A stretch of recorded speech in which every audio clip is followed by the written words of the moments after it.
Vai. Boa noite. Nessa segunda-feira, eu tenho a oportunidade de conversar com um dos jornalistas mais celebrados do Brasil, uma pessoa da minha colônia, também descendente de árabe, amigo pessoal, e uma pessoa que é encantadora, para falar o mínimo, e querida por muitas pessoas, independentemente de posicionamento ideológico, visão de mundo, uma pessoa muito respeitada na televisão, no jornalismo impresso, enfim, uma longa trajetória. Eu tenho a honra de receber nessa segunda-feira meu querido Juca Kfouri. Boa noite, Juca. Boa noite, Haddad. Na verdade, a honra é toda minha e estamos começando a viver a partir de agora uma verdadeira inversão de papéis, como eu pus no blog para chamar para a nossa conversa. Porque, em regra, quem tem que te entrevistar sou eu, e não o contrário. Vamos ver que bicho dá essa experiência. Olha, eu vou te dizer o seguinte, eu já tenho um tempo já que eu estou entrevistando as pessoas, e eu uso muito esse espaço, não só para apresentar para o grande público, né, pessoas conhecidas, mas a partir de uma outra percepção, uma percepção pessoal minha, mas eu acabo me valendo dessa experiência para aprender sobre temas que são do meu interesse e, obviamente, que eu acabo podendo contribuir de alguma maneira pela presença pública que eu tenho, acabo, ou mediante artigos, ou mediante palpites que eu dou dentro do partido, acabo podendo contribuir também, de alguma maneira, com a construção de uma sociedade melhor do que essa que a gente está construindo.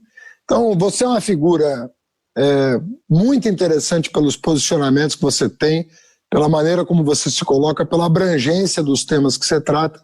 Eu tenho certeza que eu vou aprender muito hoje e tenho certeza que os nossos ouvintes aqui vão também apreciar muito esse papo.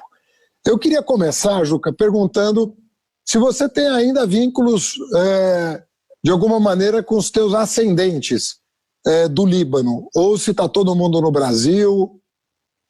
Na verdade, tivemos esse acidente recente em Beirute. Sim, terrível, né? Eu não sei se você se sente como um patrício, porque meu pai era libanês. Então, quando acontece alguma coisa no Líbano, dói na carne. Eu queria te perguntar isso em função do acidente. A minha relação é mais distante, Fernando, pelo seguinte. O meu avô veio do Líbano criança com os pais. Tá? Ele era de Basquintas, que é uma vila que fica lá nas imediações de já não sei das imediações da onde, mas enfim, e gozado porque o meu avô não fez questão nenhuma de ensinar árabe para os 6 filhos que teve, tá? E o meu avô, Fernando Gozado, ele, me lembro disso assim, um caso da família. Eu tinha um amigo judeu, na Guerra dos 6 Dias, eu fazia curso técnico de administração de empresas no Liceu Eduardo Prado, em 1900, quando houve a Guerra dos 6 Dias, 1967. E o Rubens entrava na sala e me via, tapava um olho, fazia como se fosse o Moshe Dayan, né, que foi quem dirigiu as tropas de Israel na Guerra dos 6 Dias. E eu contei isso num almoço dominical lá em casa, e a minha avó, casada com o meu avô libanês, minha avó Noemi, ficou indignada, dizendo: você tem que bater nesse menino, como é que você permite uma coisa dessa? E o meu avô, nunca me esqueci disso, falou: Noemi, bobagem, não existe nação árabe, ali são 12 tribos que se detestam. E eu fiquei muito com essa impressão, entendeu? E o fato é que eu tenho muita vontade de conhecer o Líbano, mas eu não conheço. Eu nunca fui ao Líbano. Enfim, não tenho esse laço. Meu pai não falava uma palavra de árabe. A não ser os palavrões, evidentemente. Esses eu sei, né? Mas eu não tenho essa... Agora, nem por isso, obviamente, o que aconteceu lá foi uma coisa de deixar todo mundo, a humanidade, perplexa, né? Aquilo foi uma dor terrível, realmente uma dor terrível. Sabe por que eu resolvi te fazer essa primeira pergunta? Que eu queria saber se você, em algum momento da sua vida, pelo fato de ser descendente de libaneses, se você sentiu alguma forma de preconceito no Brasil, em função de ser neto de imigrante? Ou... Não, Fernando, não. Tem aquela coisa, as pessoas, a ignorância das pessoas. Eu jogava basquete e me chamavam de turco, né? Sim. Isso você sabe, essa confusão existe, né, entre os árabes e os turcos no Brasil, né? Mas de fato não, nunca me senti discriminado por causa disso, né? Muita gente erra o sobrenome. O Roberto Tivita mesmo, né, que foi meu patrão durante 25 anos de Editora Abril, me chamava de Cafuri. Não havia o que fizesse ele aprender que não era Cafuri, era Kfouri, né? Mas não, nunca senti, nunca. Você sentiu? Alguma vez? Eu nunca senti. Inclusive, você falou do Roberto Tivita, que era judeu, né? Isso. E uma das coisas que meu pai chamava muita atenção da família era o fato de que no Brasil, aqueles preconceitos religiosos tão comuns no Líbano, eles se diluíam aqui. Então eles falavam, aqui, muçulmanos, judeus e árabes convivem, casam entre si. Tenho vários amigos libaneses que casaram com judias e vice-versa, judeus que casaram com libanesas, né? O Felipe, meu filho mais moço, que você conhece, é filho de uma judia. Bar mitzvah. Quem fez o bar mitzvah dele foi o saudoso Rabino Sobel. Subi e peguei o Torá. Coisa que em tese é proibidíssima, né? Mas não, realmente não tem. E o meu avô era ortodoxo. Então, como o meu avô, que era padre ortodoxo. Meu avô não era só ortodoxo, era padre ortodoxo. Olha só. Porque o padre ortodoxo é não celibatário, né? Então ele pode constituir família. Foi exatamente o caso do meu avô. O que é muito mais inteligente e saudável. É mais saudável, eu acho. Acho melhor. Sem dúvida. Não sei se não sei se é porque eu não existiria se houvesse celibato. Mas eu não tenho a menor dúvida. Não tenho a menor dúvida. Mas, Juca, essa questão me remete à questão do racismo no futebol. Te perguntei de preconceito. Esse tema do racismo voltou com tanta força no período recente. Acho que tem duas coisas no Brasil que estão assustando um pouco. A primeira, que tem a ver com os nossos antepassados, que é a confusão de religião com política, né? Isso não dá certo, em nenhum lugar do mundo deu certo. Isso mais divide do que une. Uma coisa é religião, né? Sim. Vai lá, vai na sua igreja, professa a sua fé, maravilha. Quando você mistura isso com política, a confusão é grande, porque o conceito de nação e o conceito de religião não conseguem se adequar na modernidade de maneira estável. Então, quando você mistura as duas estações, você tem conflito. Ou seja, você quer que o Estado deixe de ser laico e passe a puxar a brasa para a sardinha de um grupo, por maior que ele seja, o outro grupo vai ficar se sentindo preterido. Então isso a gente aprendeu com os nossos antepassados. Política é política, religião é religião, a melhor coisa é não misturar. Onde mistura, a briga é grande. E a outra coisa que está recrudescendo no Brasil, e tem um pouco a ver com o futebol, porque a gente tem visto uma escalada, pelo menos de manifestações, né, racistas no futebol. Como é que você percebe esse fenômeno hoje? Ele é desde sempre, estava lá... Ele é desde sempre, só que ele era normalizado, né, para usar uma expressão que infelizmente está em voga, porque nós conseguimos ter um governo que normalizou mais de 100 mil mortes pela Covid-19 no país. Então, coisas que eram ditas nos campos de futebol eram tratadas com normalidade. Não, isso aí é coisa de futebol. Tanto a homofobia quanto o racismo. Ah, tudo bem chamar o outro de bicha. Não, chamou de crioulo numa boa, é provocação de jogo. Né? Ninguém chamava outro de branco, né? Nem chamava outro de homem, de macho. Né? Mas não, era normalizado. Felizmente passou a não ser. Passou a não ser. E nego começou a pôr o dedo na ferida. Dizer isso aí não pode, isso aí não pode, isso aí não pode. Agora, veja, é o exemplo que eu sempre gosto de dar, Fernando. O Brasil teve, de 58 para cá, quando foi campeão do mundo na Suécia, uma porção de jogadores eleitos melhores do mundo. Primeiro o Didi, depois o Pelé, depois o Garrincha, o Pelé de novo, o Ronaldo, fenômeno, o Ronaldo Gaúcho, o Rivaldo, o Romário, a Marta, e apenas um branco.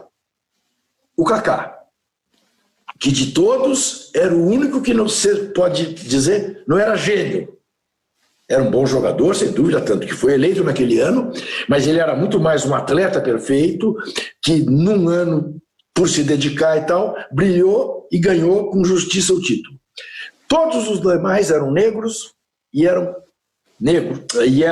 gênios.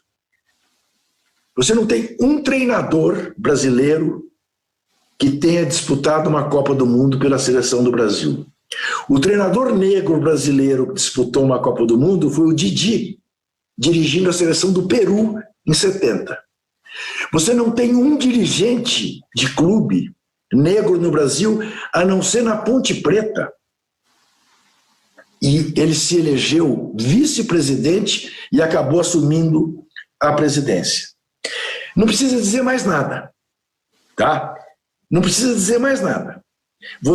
Os técnicos, na primeira divisão do Campeonato Brasileiro, você tem o Roger Machado, já há algum tempo treinador, e não tem mais ninguém. Então, estudar a medida de como é vetado. Incrível. É incrível. Né? Num país que é sempre bom a gente lembrar, de maioria negra. De maioria negra. Né? Agora, então, na verdade, para que tem servido, né? Quer dizer, toda essa discussão. Haddad, não sei se você sabe, eu participo. E tem muitos ex-jogadores brancos que são técnicos, vários, né? Nossa. Inúmeros, né?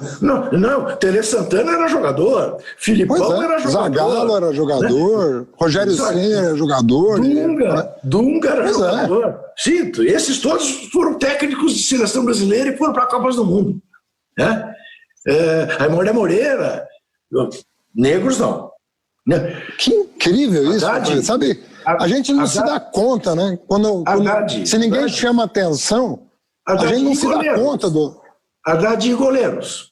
Goleiro, pegaram o Barbosa em 50 como Cristo, né? Foi o bode expiatório da derrota no Maracanã para o Uruguai, e nunca mais, a não ser em 66, 16 anos depois, você teve um goleiro negro brasileiro em Copa do Mundo, que foi o Manga. Era reserva do Gilmar, jogou um jogo. Depois, só o Dida, já nesse século.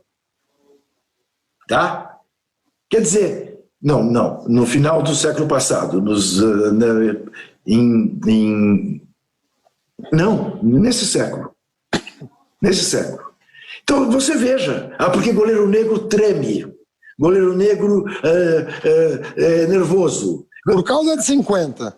Por causa de 50. Haddad, eu vou mais longe para você. Mais longe.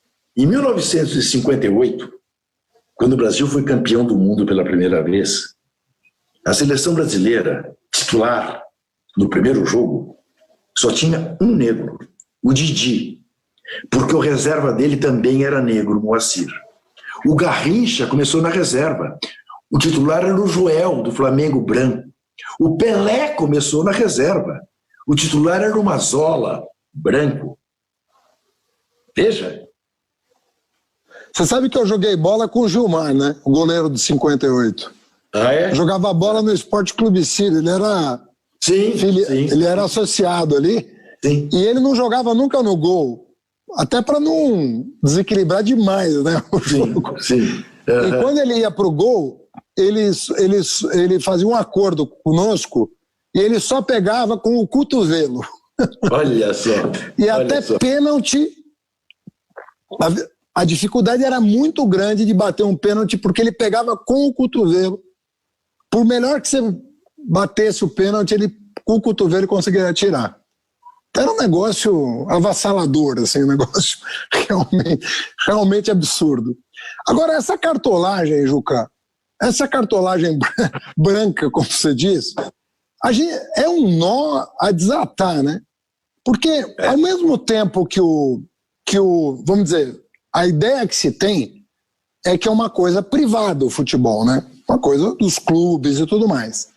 Só que a regulação pública, a relação com o público é muito grande, não só com o público em geral, mas com o poder público também, com as concessionárias de serviço público, como é o caso da TV. Como é que esse mundo se organizou dessa maneira, de forma tão pouco transparente, eu diria assim? Você tem sido um crítico da maneira como essas coisas são tratadas, né? Eu costumo dizer que vai ser das últimas coisas a mudar no Brasil, porque a superestrutura do esporte brasileiro e do futebol particularmente, ela é profundamente conservadora, mas é pior do que ser conservadora. Ela é profundamente reacionária, avessa a qualquer tipo de mudança e profundamente corrupta e corruptora, né? Não precisa dizer mais nada, você sabe disso. Os últimos 3 presidentes da CBF estão encalacrados com a justiça. 2 não podem sair do Brasil, o Ricardo Teixeira e o Marco Polo Del Nero. O outro, Zé Maria Marim, foi solto por causa da Covid-19 nos Estados Unidos, onde cumpria a pena, né? Todos eles da linhagem de João Avelange, que um dia tentaram nos vender como um grande brasileiro, mas que era o chefe dos chefes, o capo, né? Que morreu em desgraça, quase aos 100 anos, tendo que renunciar ao posto de presidente de honra da FIFA e ao posto que ele tinha vitalício no Comitê Olímpico Internacional por causa do escândalo do FIFA-Gate. E não é só no futebol. Veja o que aconteceu com Carlos Arthur Nussmann, presidente, então, do Comitê Olímpico Brasileiro e das obras da Olimpíada. Virou um meio de vida para gente incompetente nas suas vidas particulares, em regra, que foram para o futebol para enriquecer. E como os controles são muito, muito frágeis, e o futebol é uma indústria absolutamente vocacionada para a lavagem de dinheiro, porque você está trabalhando, Haddad, com dinheiros intangíveis. Quanto vale o Messi? Passe, né? Pois é. Vale qualquer coisa que eu te diga. Qualquer coisa. Quanto vale manter uma Ferrari disputando o Mundial de Fórmula 1? Se eu falar para você 30 milhões de euros por ano, você vai dizer, é razoável. Mas aqui, Haddad, razoável nada. 200 milhões. Porque imagine, às vezes os 2 pilotos da Ferrari quebram seus carros no treino da sexta-feira, tem que ter outro no sábado, às vezes quebra no sábado. Ninguém sabe. Não tem referência, né? Não tem referência e não tem controle. Não tem controle, né? E aí, nego, nada de braçada. Agora, ocorre que do final do século passado para este, os grandes clubes europeus se organizaram de outra forma. Quase todos eles viraram empresas. E isto, evidentemente, trouxe uma nova ordem. né, de transparência, né, de gestão, de cobrança. E nós não. Isso explica muito do porquê ficamos tanto para trás e porquê nos transformamos em meros exportadores de pé de obra. Veja você que situação. Agora, está aí para ser decidida a Liga dos Campeões da Europa. Nas oitavas de final da Liga dos Campeões da Europa, 16 clubes, tinha 33 jogadores brasileiros. Tá? Agora, os 4 finalistas... Isso. 3 times eram brasileiros. Isso. Agora tem 4 times nas semifinais. Os 4 são empresa. Os 4. E veja que curioso, 2 deles, os 2 franceses, o PSG e o Lyon, dirigidos por 2 brasileiros, Leonardo e Juninho Pernambucano. Porque, quer dizer, os nossos treinadores não se dão bem na Europa, os nossos jogadores sim. E agora nós temos dirigentes que se dão bem e que não têm a menor chance aqui no Brasil. São 2 críticos tão ácidos como eu da estrutura do futebol brasileiro. Sim. E que foram ser bem-sucedidos lá fora. Porque aqui não tem espaço para isso. Porque tem uma visão empresarial. Porque tem a visão do negócio. Né? E aqui nós, sem a visão do negócio, o que estamos fazendo, Haddad? Estamos expulsando os excluídos dos estádios. Estamos fazendo uma verdadeira higienização nos estádios. Transformamos os torcedores em clientes e expulsamos a massa dos estádios. As arenas, que até do ponto de vista linguístico é um absurdo, porque a arena é um lugar que tem areia, não um lugar que tem gramado. Tá? Os estádios viraram arenas e passaram a expulsar o torcedor de menos condição econômica. E isso é uma tendência que vai ser difícil você lutar contra ela, entendeu? E o que é pior, cada vez mais as transmissões de futebol são por via de canais de pagar para ver. A tendência é a TV aberta transmitir cada vez menos jogos. Então, é o que falta no Brasil, é a gente excluir o torcedor de futebol dos estádios, que tem no futebol uma das principais fontes do seu entretenimento. Ou seja, você vai excluir do estádio e vai excluir também da TV aberta, isso, né? Pelo que você está falando. Isso. Quando é perfeitamente possível, Haddad, você cobrar mais caro das regiões nobres dos estádios e ter áreas populares nos estádios. Como sempre foi, né? Como sempre foi. Né? Então, é uma situação preocupante, né? E eu não vejo, você sabe que andou-se muito nesse particular, e é curioso isso, uma coisa que as pessoas não têm consciência, em regra, né? Você sabe qual foi a primeira lei que o Lula assinou? Não. Foi a única lei aprovada por unanimidade no governo, nos 8 anos do governo Fernando Henrique. Foi o Estatuto do Torcedor, que foi aprovado por unanimidade, por acordo de liderança. O Lula tomou posse em janeiro, em abril ele assinou a primeira lei, sancionou a lei, que é de uma extrema generosidade, E o Estatuto indicou todos os caminhos para que a gente tivesse uma coisa mais civilizada, inclusive a possibilidade da transformação dos clubes em empresa. E aconteceu que aos poucos, como é tão comum no Brasil, esse estatuto foi sendo reformado, e virou uma geringonça, virou um monstro. Hoje é só para constar. Né? E você culmina 2 meses atrás com o senhor presidente da República, o genocida que mora no Palácio da Alvorada, fazendo uma medida provisória em plena pandemia, medida provisória, emergencial, portanto, em plena pandemia, a pedido do Flamengo, negociando com ele a volta assodada do futebol, tá? Porque ele achava que, na verdade, o futebol nem devia ter parado, porque é uma maneira de distrair a população durante a pandemia.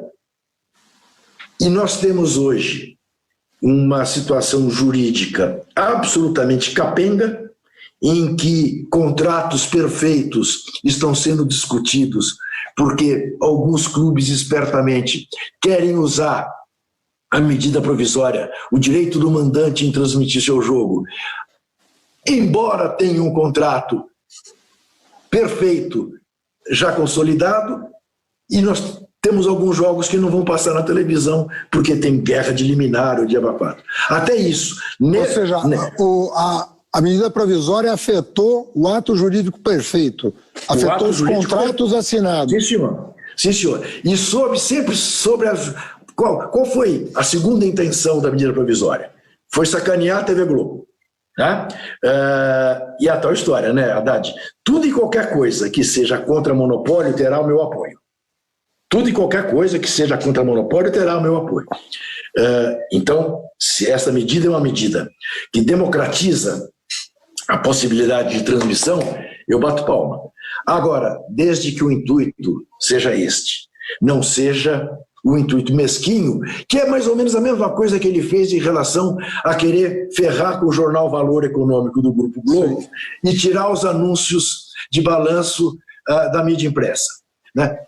Que é uma medida, diga-se, absolutamente justificável no mundo digitalizado. Não tem por que você obrigar que se publique balanço apenas na mídia impressa. Mas a finalidade era outra, era golpear uma empresa que está sendo crítica a ele, né? Então é muito micho. É muito micho. Luca, e nessa preocupação dele, destruidora, né, de destruir os povos indígenas, a Amazônia, os quilombolas, o STF se puder, a Câmara se puder, ele avança até para isso, até para o futebol. Ele está avançando. Porque isso é destruir, essa é a palavra. É uma máquina de destruição. Deixa eu te perguntar, assim, só para fechar um conceito na minha cabeça. Na Europa, os clubes, por transparência, estão se transformando em empresas e prestando contas à sociedade. Dinheiro que entra, dinheiro que sai, quanto pagou pelo jogador. Ação na bolsa. Tudo às claras. Isso. E isso seria um caminho, inclusive, pelo que eu entendi, o próprio Estatuto do Torcedor, quando foi aprovado, abria essa possibilidade. E a questão dos direitos de transmissão, como é que é na Europa e como é que é no Brasil? Então, aqui no Brasil sempre foi uma coisa negociada pelo Clube dos 13, era um contrato coletivo. Aí implodiu-se o Clube dos 13 e cada clube passou a fazer a sua negociação. E para que um jogo seja transmitido, é necessário que os dois clubes estejam de acordo no mesmo contrato. Tá? Sim. Bom, como entraram novas empresas na luta pela transmissão de futebol, você não tem hoje mais todos os clubes com a TV Globo. Você tem alguns com a Turner. E aí, esta medida provisória dá ao mandante o direito de ter a transmissão do seu jogo, independentemente dos direitos do visitante. Como é que isso é resolvido na Europa? Até para que os clubes tenham mais força. É negociado coletivamente. Porque a tal história, Haddad, uma coisa, isso os americanos já ensinaram há anos no esporte. Você pega a NBA, os caras se matam dentro da quadra. Mas na hora que eles sentam para programar o ano, eles todos têm a mesma visão do negócio. A tal ponto que tem o famoso draft, em que o último colocado da NBA numa temporada tem o direito de escolher o melhor jogador do basquete universitário. Em nome do equilíbrio. É fantástico isso. É de uma obviedade atroz, né? E aqui a gente... O esporte vem em primeiro lugar, né? É o esporte que vem em primeiro lugar, né? Evidente. Aqui não, aqui o presidente do Corinthians quer acabar com o Palmeiras, não tem noção de que o Corinthians só tem o tamanho que tem porque existe o Palmeiras. porque senão é óbvio, né? Enfim, qual que foi a solução que a Argentina deu, que teve uma polêmica danada lá na época da Cristina Kirchner, que ela tentou...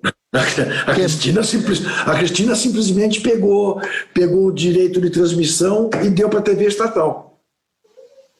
E negociou com os clubes, não? Deixou todo mundo... Não, negociou com os clubes. Não prejudicou os clubes. Não. Porque também tem isso, né? Você sabe que nós temos um artigo na Constituição brasileira que diz que o esporte é direito do povo, né? Sim. E qual tem sido o papel do Estado, Haddad, em relação ao esporte, principalmente ao futebol? Abrir o cofre da viúva para pagar a dívida de futebol sem exigir mudança no modelo de gestão. Isso tem sido a prática. Porque um dia eu ouvi do Lula: você acha que eu vou fechar o Flamengo?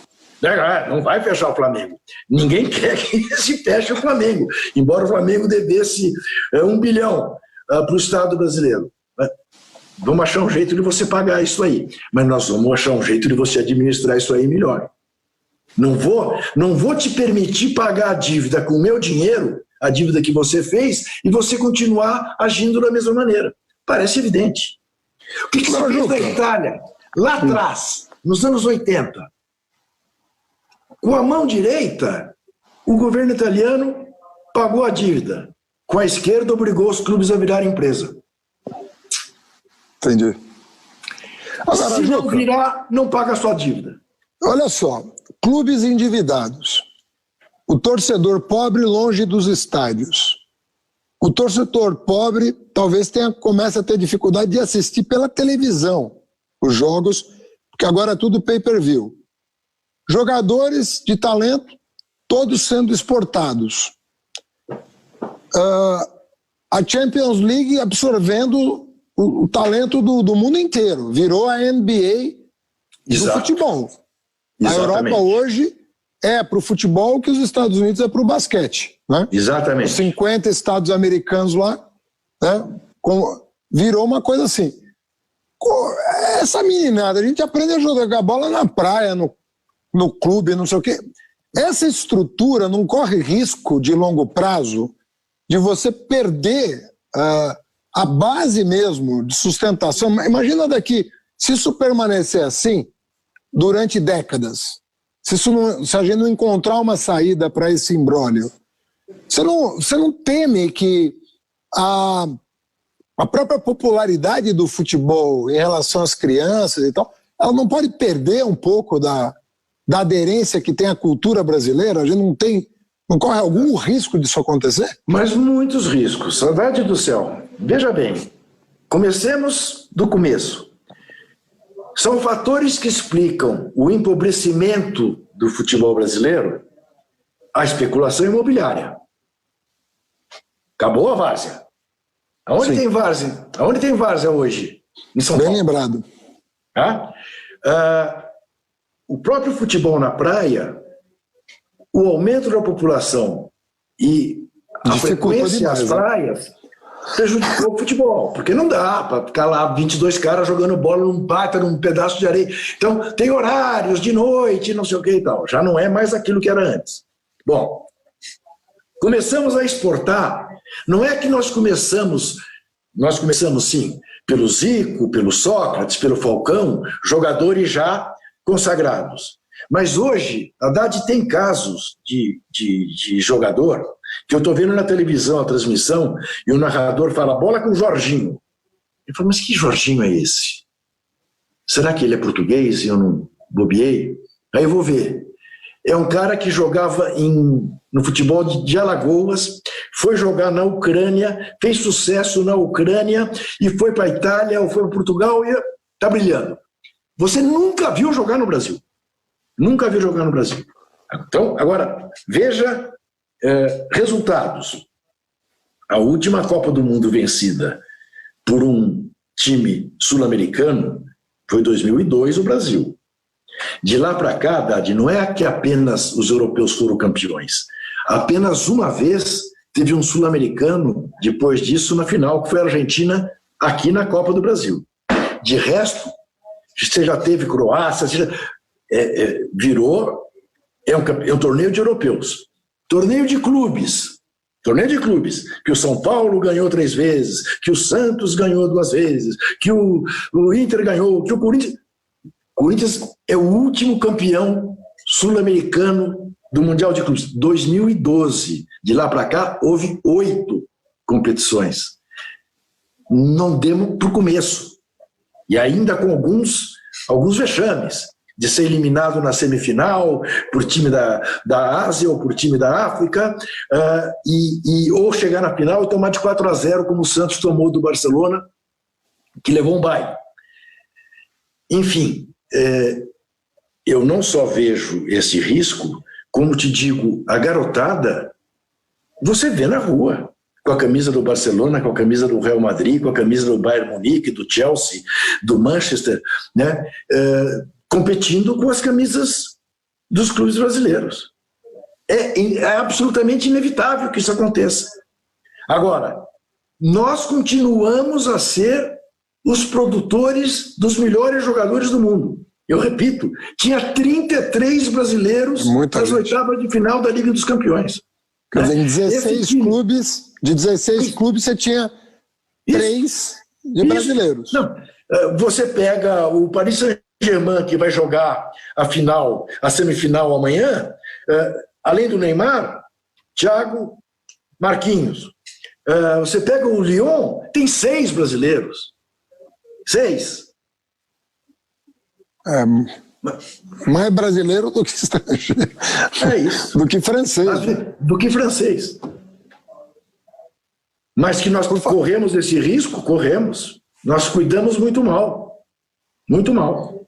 Agora, deixa eu te fazer uma pergunta que também me ocorre, que é eu não sei se é real, porque eu não acompanho o futebol nem 2% do que você acompanha. Claro. Esse descolamento, a impressão que me dá, Juca, é que de alguma maneira os jogadores, por mais que, primeiro que ninguém enriquecia como se enriquece hoje.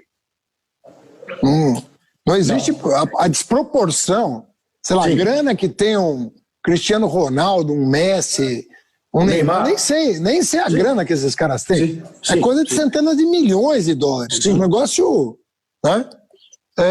Então isso não existia na seleção de 70, de 74. Isso é um fenômeno, eu não sei, acho que é um fenômeno que deve ter o quê?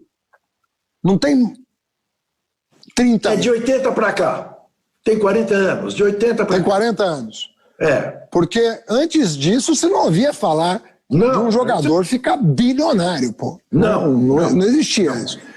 Bom, isso, em primeiro lugar, eu acho que tem um descolamento da realidade social do seu país, né?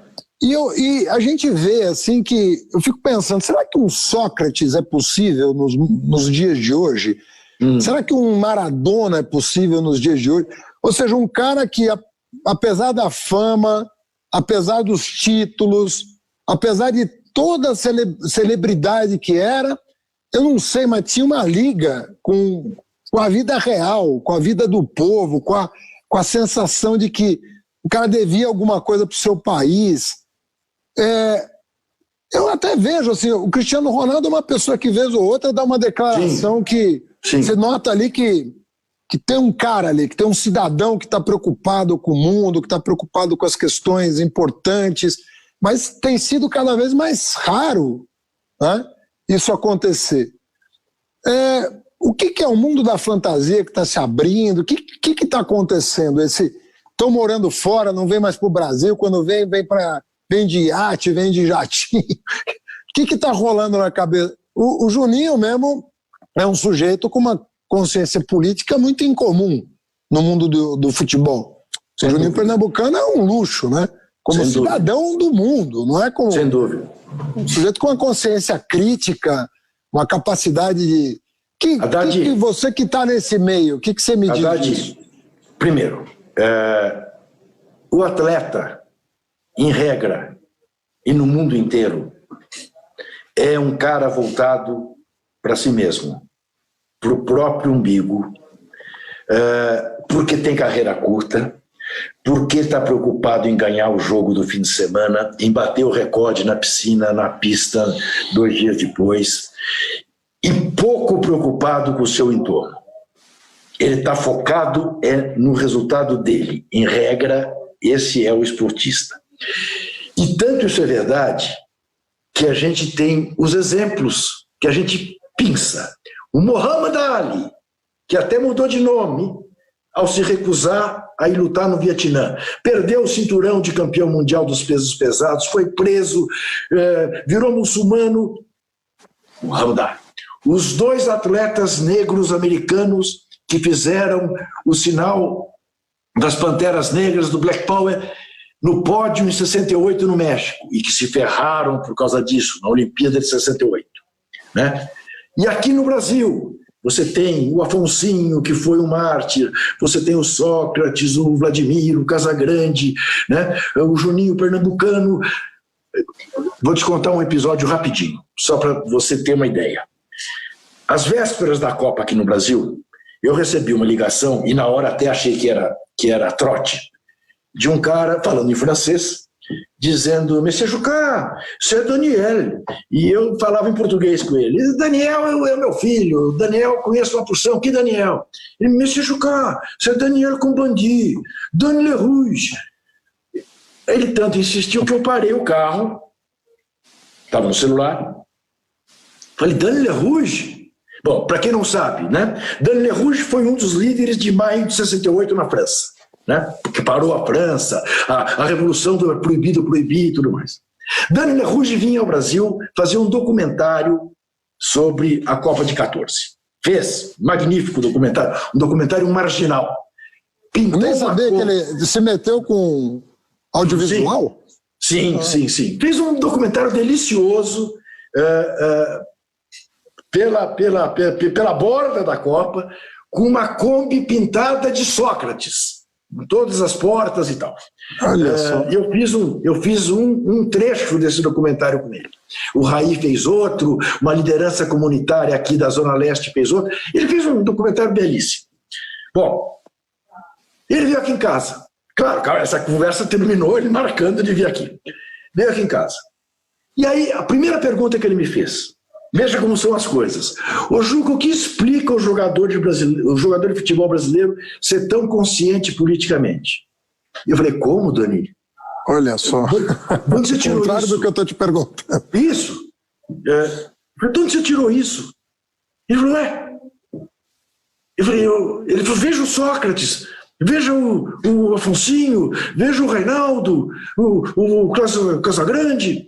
Eu falei: tá bom, quem mais? Não dá 2 mãos, Dani.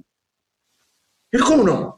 Aí ele começou: o Sócrates, o Afonsinho, o Tostão, o Reinaldo, o Paulo César Caju, o Vladimir, o Casagrande, o Paulo André, parou no 8º. Eu falei: viu? Aí virou-se para mim e falou: tá bom, você tem toda a razão. Me dê 8 europeus. Não tinha, Haddad. E tem hoje? Não. Não tem 8, né? Não tem. Então, na Europa, o famoso Paul Breitner, que era o lateral da seleção alemã, que era maoísta.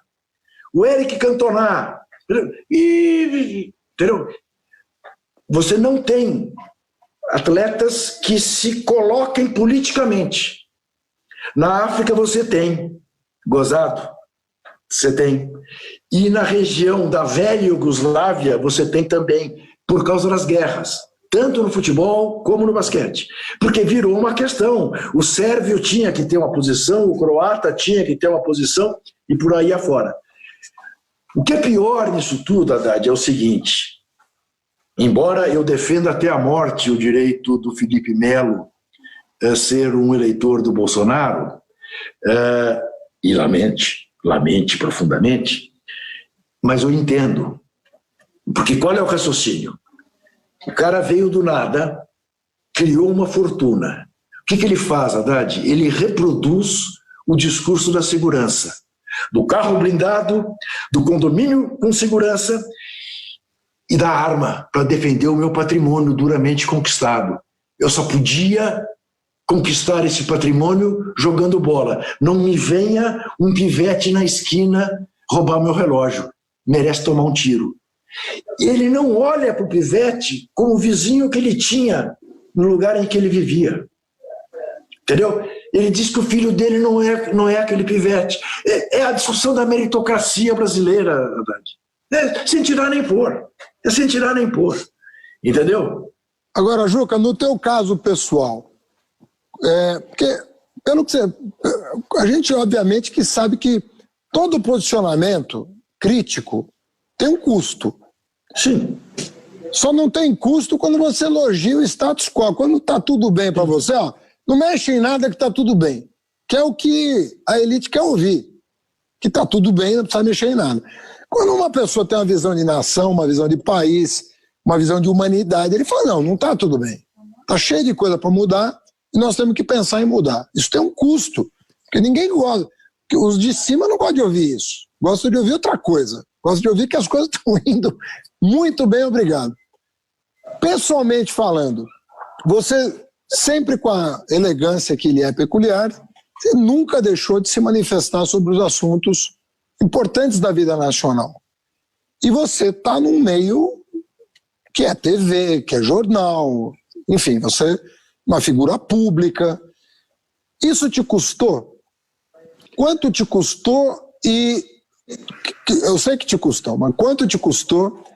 E se é um preço que você pagaria sempre que requisitado com tranquilidade? Vou te contar um outro episódio que responde a sua pergunta. Eu era comentarista da TV Globo quando Fernando Collor e Zélia congelam a poupança. Plano Collor. Fernando Collor. Não, o Plano Collor, quando ele anunciou o Plano Collor. Exatamente. Chego na TV Globo, encontro Lilian Vitifib soltando fogos pelas narinas.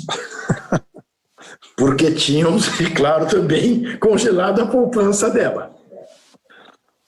E eu viro para ela e digo, eu chamava ela de tia Lilian, só de sacanagem. Eu disse, tia Lilian, bobagem, de dinheiro a gente ganha de novo. Para mim, que aos 20 anos estava disposto a morrer na guerra contra a ditadura, congelar o meu dinheiro, dane-se. Ela ficou indignada e me disse, isso não é uma atitude cidadã, ela tinha toda a razão. Porque é o seguinte, Haddad, eu era desde os 17 anos militante político. Só estou vivo porque tinha um cidadão chamado Joaquim Câmara Ferreira, o velho Toledo, o braço direito do Marighella, que, ao perceber que íamos morrer todos, me mandou cair fora. Senão não estaríamos tendo aqui essa conversa. Porque era aquela história, você sabia que estava derrotado, mas você tinha um compromisso com as pessoas e paciência. Era um equívoco. Tínhamos alguma chance? Nenhuma chance. Agora, era um equívoco motivado por sensibilidade e por indignação, porque tinham interrompido a democracia brasileira. Tá? Então eu não admito que me chamem de terrorista, de hipótese alguma. Terrorista foi quem deu o golpe de 64, civis e militares. Eu não. Eu era um moleque idealista, romântico, como tantos e quantos perderam a vida e alguns queridíssimos meus. A partir daí, Haddad, quer dizer, eu viro jornalista, eu nunca abdiquei do que eu acho que é a essência da profissão. E eu sei que é pretensioso dizer, mas eu não acredito em jornalista que não queira melhorar a esquina da rua onde mora, a cidade em que vive, o país em que nasceu, com perdão da pretensão, fazer um mundo melhor. Essa é a missão do jornalista.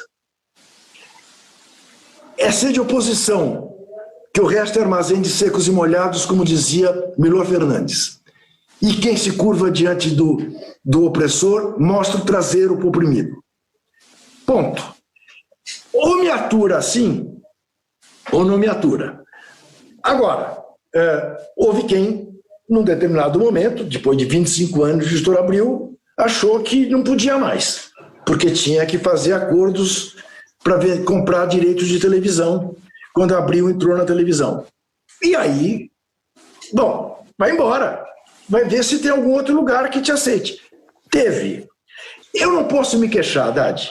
Eu não posso me queixar. Dizer para você que eu me dei mal assim. Não me dei mal. Tem muito mais do que eu preciso ou do que eu imaginava que teria quando comecei a minha vida profissional. Agora, tem o preço. Tem o preço dos caras que vêm te xingar na esquina, te chamar de petista filha da puta, porque você é contra o impeachment, ou porque você acha uma injustiça a prisão do Lula, né? Só que os fatos, a história, isso é uma coisa que você tem como eu tenho. A gente sabe que a história vai nos dar razão. Sabe? Estamos vendo hoje o Fachin dizendo, puta, foi um erro não deixar o Lula ser candidato em 2018. Que loucura, né? Tá vindo mais rápido do que eu imaginava, Juca. Sim, eu também. Porque a verdade histórica leva uma geração para você desvendar. Então, eu tinha muito medo, Haddad, muito medo que acontecesse com o golpe de 16, o que aconteceu com o de 64. Né? Que só ficou comprovado que nós não éramos paranoicos ao dizer que tinha intervenção do imperialismo yankee, né? Quando começaram a abrir os papéis do Congresso e tudo mais, e ficou claro que a Sexta Frota estava no litoral brasileiro, que o Lyndon Johnson tinha mandado intervir, o diabo quatro, né? Não, o telefonema do Lyndon Johnson Sim, tá documentado. A coisa mais escancarada do mundo, né? Tá a voz dele, o telefonema, né? dele, do governo dele. As andanças de Dallagnol e Moro pelo Departamento de Justiça americano também estão cada vez mais claras. Cada vez mais claras. Né? E nós estamos vendo o que está acontecendo. Nós estamos vendo uma retomada de consciência de que se cometeram injustiças atrozes. Outro dia eu entrevistava o Cristiano Zanin, para quem não sabe, o advogado do ex-presidente Lula, e eu dizia para ele, mas o Zanin, depois disso tudo, o Lula não vai entrar com retorção contra essa gente, porque, objetivamente, né, Haddad, não só ele passou 580 dias preso, como ele foi alijado de uma eleição. Tem um prejuízo... Pode dar entrevista. Isso, tem um prejuízo moral aí que não tem preço. Né? E o Zanin, com aquela calma que você conhece bem, não, Juca, alguma coisa a cada vez, primeiro vamos tratar de... Tudo bem. Né? Mas, quer dizer, esse sentimento, na verdade, sempre foi o sentimento que me moveu. Um sentimento não é de generosidade não, tá, Haddad? É de justiça. É Sim. Diferente. Eu procuro ser justo. Procuro ser justo. E aí estou disposto a pagar qualquer preço por isso. E sem queixa, sem mimimi. Deixa eu te falar uma coisa. Muita gente não pensa como você. Lutou com você lá atrás, antes do golpe, e de repente veio o golpe e começaram a se adequar ao mundo, e hoje não sei se deveriam ser chamados como jornalistas ainda, porque a impressão que me dá é que são mais ideólogos, né, do status quo do que propriamente jornalistas. Como é que é ver? Porque eu sou de uma geração seguinte à tua. Nós devemos ter alguns anos de diferença entre nós, porque eu não vivi o golpe militar, eu nasci em 63. Você já tinha 16, 17 anos, então você é um 13 anos. 13 anos. Você é 12 anos mais velho que eu. Como é que é ver pessoas que estavam na luta pela democracia e, de repente, em 2018, se dispõe para derrotar o PT a votar num sujeito que é do porão da ditadura militar? Porque não é nem da ditadura militar. Ele veio dos... Né, é o rebotalho da ditadura militar. E, de repente, esse cara consegue, né, esse profissional consegue colocar na cabeça que ele está fazendo bem para o país. Não, ele sabe que ele não está. Ele sabe que ele não está. Ele se vendeu e sabe que se vendeu. Tá? Os que eu conheço e com os quais, infelizmente, rompi, porque uma coisa é o campo da divergência. Tá? Vou lhe dar um exemplo. Eu sou capaz de me dar muito bem com o Reinaldo Azevedo. Tá? Eu já conheci o Reinaldo Azevedo defendendo as posições das quais eu discordava completamente. Tá? Bom, via ele defendê-las, via ele defendê-las com graça, via ele defendê-las com cultura, achava que ele exagerava em algumas coisas que me irritavam, o negócio do Petralha e tudo mais, que ele ridicularizava figuras que ele deveria respeitar, mas, enfim, eu sei também o quanto eu sou capaz de ironizar um adversário e tudo mais, eu entendi. Ele sempre foi um cara de direita, quer dizer, não sempre foi, ele foi trotskista, ele depois foi para a direita. Mas aqueles caras que eu vi lutarem juntos pelas diretas e que hoje puxam o saco desses malucos, porque não é a questão de que eles estão apoiando o Geraldo Alckmin, ou nem sequer, não ia falar o Amoedo é cada vez mais dessa mesma laia, né? Para mim, muito claro. Né? O Partido Novo é o PSL de grife, né? Vou lhe contar, não sobra ninguém ali. Mas, enfim, com esses eu rompi. Eu rompi, porque eu não consigo mais conversar com eles. Porque eu sei que eles sabem que eles estão vendidos em nome de um saco de moedas. Entendeu? Para manter seus privilégios, para manter seus luxos, e com esses não tem conversa. Não dá. Porque eram pessoas que, enfim, que você tinha na conta de amigos, né? E que se perderam inteiramente. Agora, esses, o Haddad, de novo a história. Veja como a história olha para o Alberto Dines, ou para o Clóvis Rossi, que não era exatamente, né, um homem de esquerda, né, ou para tantos, né, e veja como ela olha para o Amaral Neto, para o Cláudio Marques, né? Essa gente vai pagar o seu preço. Vai pagar o seu preço. E é triste ver, né? É triste, é muito triste. É muito triste. Juca, você que viveu aí com 13 anos de idade, você viveu o primeiro susto aí, né? E mesmo assim se envolveu em política. Como é que você está vendo, assim, na boa, não estamos aqui para vender ilusão para ninguém. Bolsonaro aí com 35%, 33%, 37% de ótimo e bom. Um sujeito que em Brasília, 10 anos atrás, era visto como uma caricatura de mau gosto. Não era uma caricatura apenas, de muito mau gosto.